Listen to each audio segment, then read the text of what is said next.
We were sailing along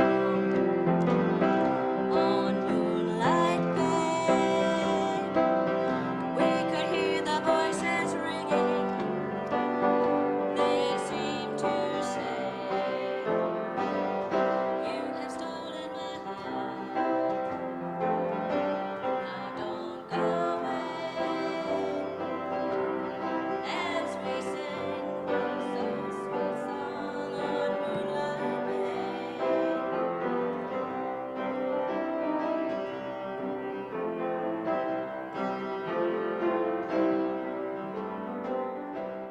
It's been about a quarter century since anything has officially been performed in this grand old theater.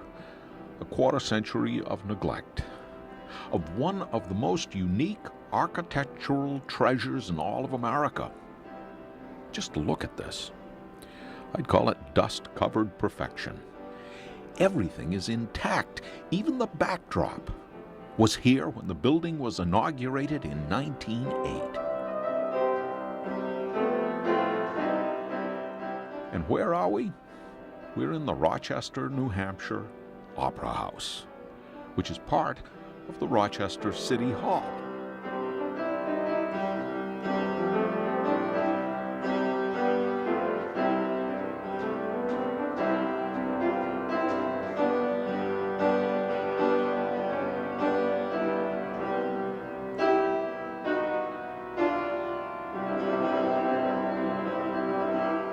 I won $1, this is no lie, singing Darktown Strutters Ball when I was 5 years old. And they said I looked like a Norman Rockwell painting. I didn't, just like today, I did not plan to sing that night. Somebody in the audience said, "You've got to go up, there's a contest." Do you know how much $1 was worth in the late 40s? What $1 was to a kid at that time? And I was in baggy brown winter pants, wool overall, what do you want to call them, and boots, and went up there with my pigtails down to here and sang Darktown Strutters Ball and won $1. Played one of the muscle men in Lil Abner, and I remember they gave me 2 lines to say, and I was so nervous when I got onto the stage I reversed them, and of course it turned out to be the most popular thing of the whole play, and they made me do the same thing every night after that. And we also played basketball here. I played a couple of years. When the floor was down in its level position, we used it for dances and the class socials. And the mayor's inaugurals were always held here. Mayor was inaugurated every year. There was many functions. Yes, you heard correctly. Joe Scagliotti did say when the floor was in its down position. For you see, that's why this building is one of the great architectural oddities in America. It's because the floor in the auditorium can be made to lie flat, or it can slant. Why would you want it up? Why would you want it down? Well, it was a multi-purpose auditorium, and you had it raised for the fixed seating for theater and that sort of thing, and then you had it down for dances, or they even played basketball here back in when it was built, and those kind of functions needed a flat floor. There were 7 of these city halls that were built. 5 of them had this movable floor, and one of them was in the other places that are all burnt down or gone. Dover, New Hampshire, Derry, Amesbury, Mass, and one out in Vermont. When the floor is in the inclined position as it is now, the seating is brought in for the audiences, and it's a fixed seating. And as you can see, the chairs are set in groups of 4, and they have a hole in the bottom for a peg. And the pegs go into these holes, and that positions the seats and holds them in a permanent position so they will move around while the audience is watching the show. What was the first opera, or was it an opera? No, as far as I know, back in those days when they built any place of entertainment, everything was called Opera House, like out the Old West, when they expanded out there, whenever they had entertainment, everything was called Opera House, because that was more elite people. So we didn't have too many operas here? No, none that I know of. Behind each of these panels is a connection that goes to the motor mechanism that's up above. The mechanism that's up above turns a gear, turns the screw, and it actually turns the 7 screws simultaneously and moves the floor up and down. This little room that we're in is under the balcony, and so therefore it's above the floor that that moves up and down. Over there is a 3-horsepower motor that operates this mechanism. It's an old belt system. The belts run through.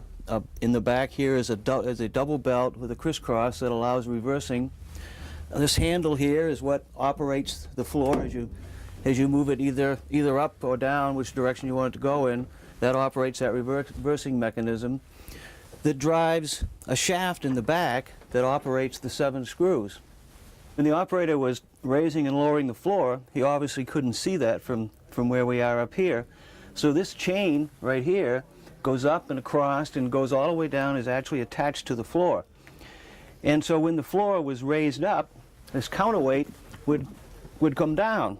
And he had this pencil mark on this board that he would watch. And when that counterweight got to the right position, he knew the floor was up. So the floor was either up or down. But how, you may wonder, did the audience get in or out of the hall from the 2 levels? Simple. See, the doors in the middle of the back wall were at the lower level, and the doors on either side at the rear were at the higher level. And all of this was the genius of the architect, one George G. Adams. He was an architect that was born in Rollinsford, New Hampshire, moved to Lawrence, Mass., educated himself, went through public school. He's done a lot of architect work. Rochester was kind of a central location for the railroad. They had about 4 or 5 coming into this area, and they had stopovers. So they needed also a place to entertain the people if they had to stay overnight.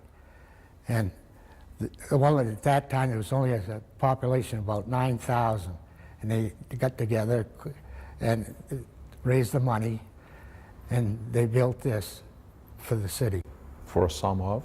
Oh, I think it was 67,000, something like that. We were sailing along on Moonlight Bay. We could hear the voices ringing. They seemed to say, "You have stolen my heart." The last major use of the Opera House occurred back in the 60s when the Rochester Music Theater presented a new musical every single week for about a dozen summers. Maria Von Trapp herself even attended a production of Sound of Music here one summer. The last performance of the music theater was in the early 70s, Man of La Mancha. The last marquee for that show is still up in the balcony, up behind the old-fashioned seats with the hat holders and their undersides. And as for the mechanism for lowering the floor, it hasn't been used in years. Been in the up position since the 1950s. But George Allen tells me it can be made to work. And frankly, the day of reckoning is at hand. When I ran, I put the onus on the people. Let's either save it or let's make office space out of it, but let's be done with the ghost. And as far as I can hear so far is, let's save it.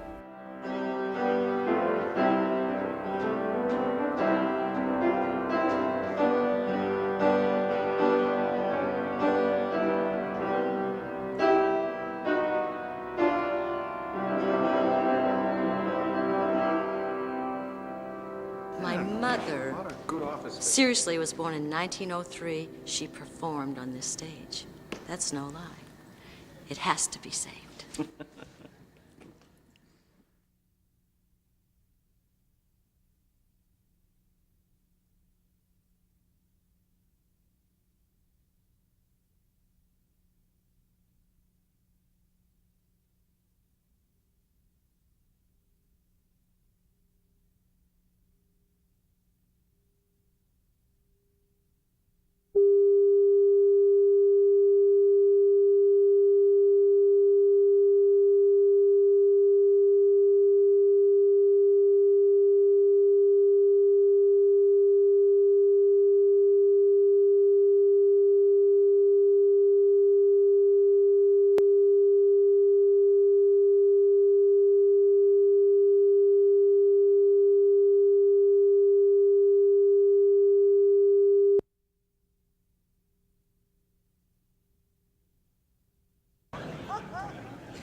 Aeon, verb, a general-purpose term which is considered the truest touchstone of genuine Yankee speech.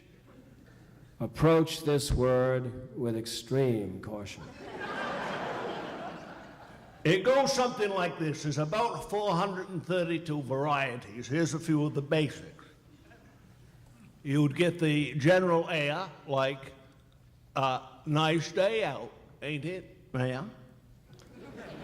You got the kind of negative, depressed air, like, heard your boy flunked out of school. Yeah.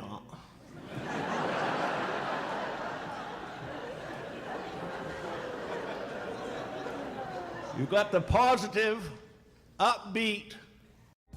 This special New Hampshire Public Television presentation is made possible by viewers like you. Thank you for your support.